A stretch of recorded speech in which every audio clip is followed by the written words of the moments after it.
Olá, queridos, eu sou o Padre Rodrigo Carneiro e esse é o nosso canal Atraídos pela Palavra de Deus.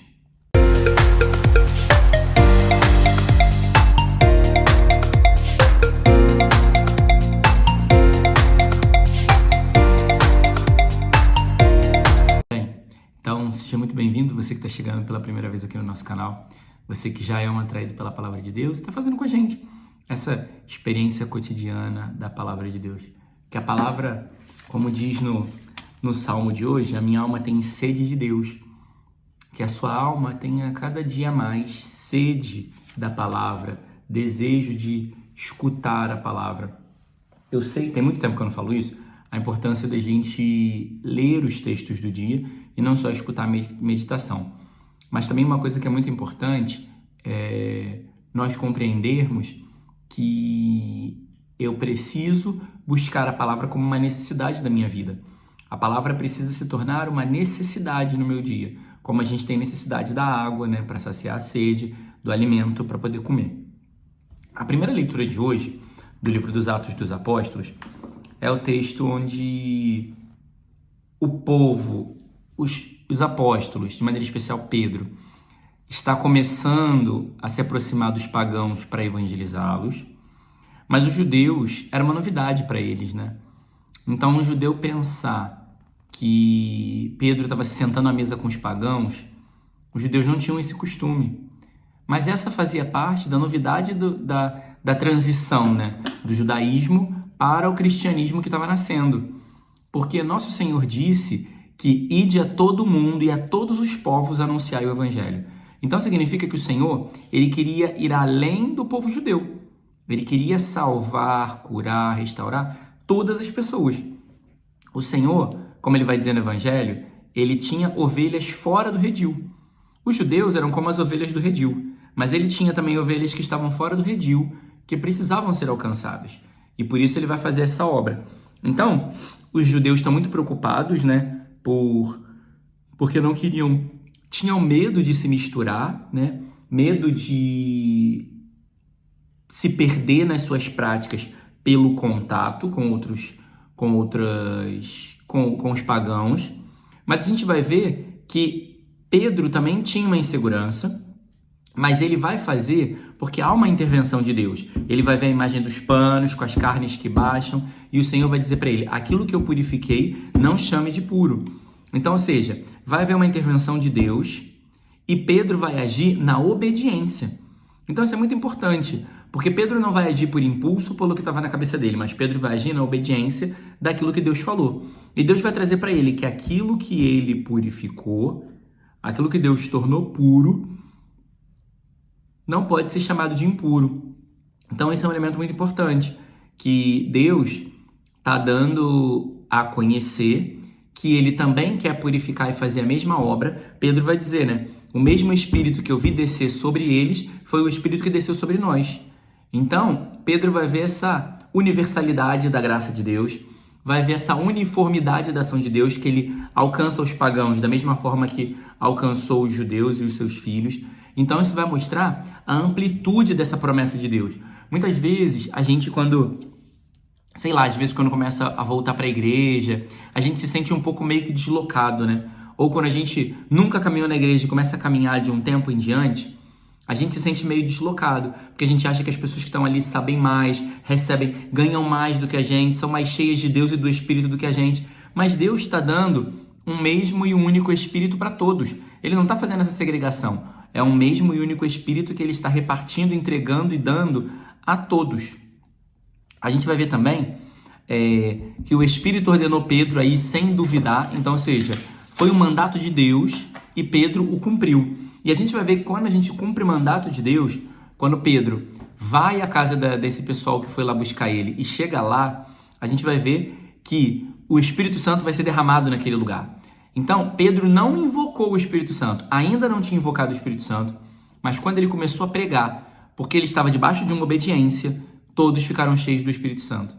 Quando nós estamos debaixo de uma obediência, quando nós estamos debaixo de um sim, a obra de Deus e o Espírito Santo é derramado. A gente vai ver, eu digo que também embaixo de um sim, porque se a gente lembra da Anunciação à Virgem, Quando ela pergunta, como se dará isso? O Espírito descobrirá com sua sombra, antes que nasça de ti será chamado santo. E ela diz, sim, eis aqui a serva do Senhor, faça-se em mim segundo a tua palavra.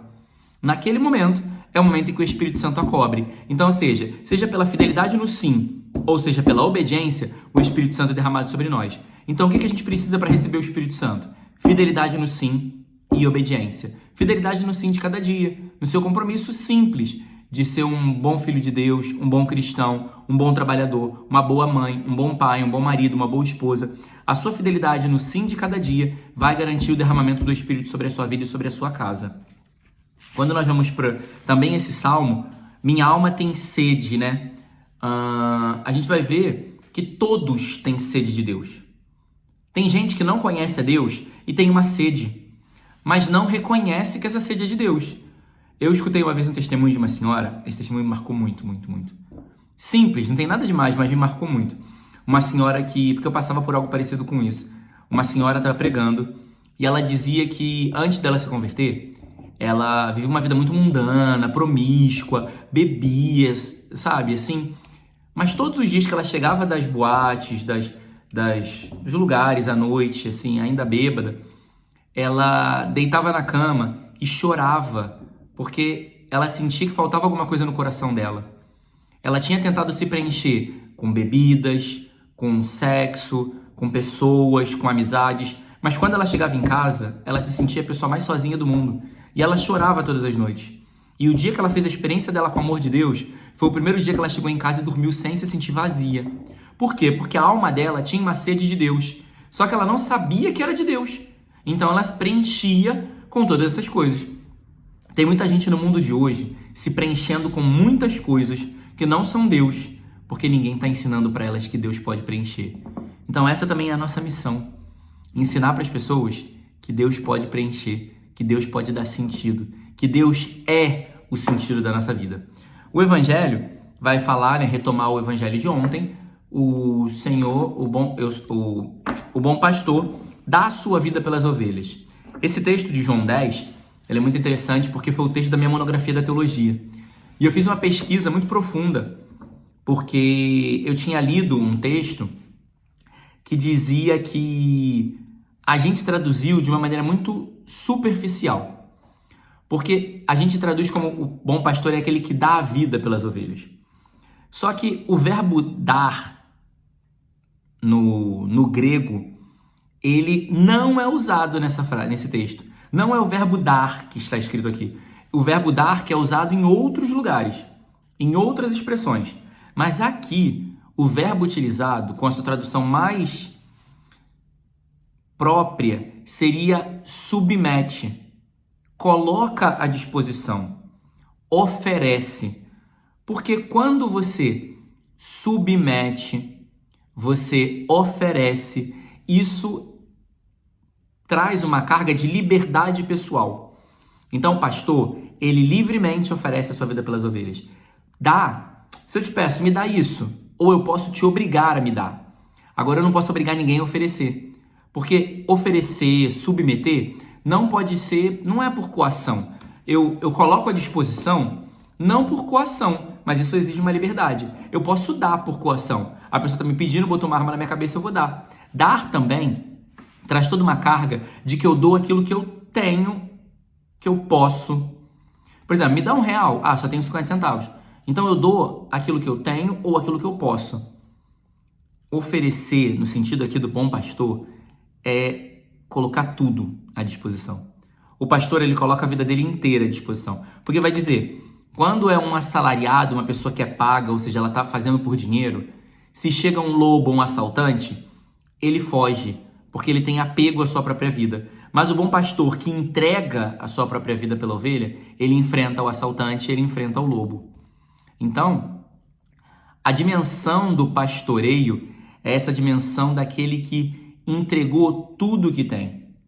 Eu dizia ontem na missa que o sacerdote é aquele que renuncia e entrega tudo o que tem pelas pessoas. Não se mede nada, porque a partir do momento que o sacerdote começa a reter ou a pensar em si mesmo, ele já está deixando de fazer aquilo que ele tem que fazer, que é entregar, que é ofertar, que é submeter, que é colocar à disposição. Assim também você.